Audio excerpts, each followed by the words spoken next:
Exam that can change your and my life 360 degrees.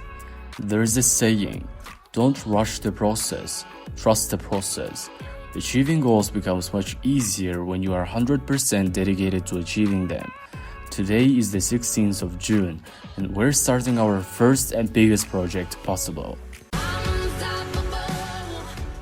So, welcome to MrDiscipline, where we delve into the practical application of knowledge. To illustrate this, we're embarking on a new project called Possible. Hit the subscribe button and enjoy witnessing our journey towards achieving an 8 bands on the IELTS exam. Actually, I applied for the IELTS exam and achieved a score of 6.5 bands.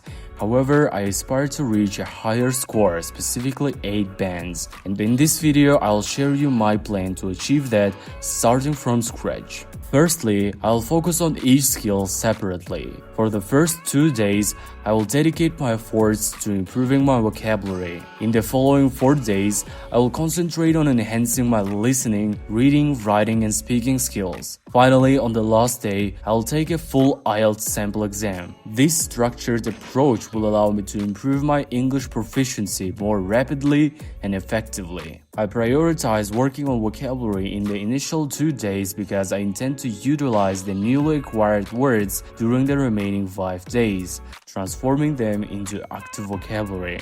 Additionally, throughout my journey, I will diligently document each step I take to assist other IELTS takers. The Possible project aims to provide practical knowledge to make your life easier. I vividly recall the struggles I faced when experimenting with various methods to improve my listening, reading, writing, and speaking skills, often wasting a significant amount of time. Consequently, I'm excited to showcase the entire process of achieving this goal, hoping to inspire and guide others on their own IELTS journey. We're excited about the Possible project and we appreciate your support. Please don't forget to hit the subscribe button, and with your support, we're officially commencing this project. See you in the next video.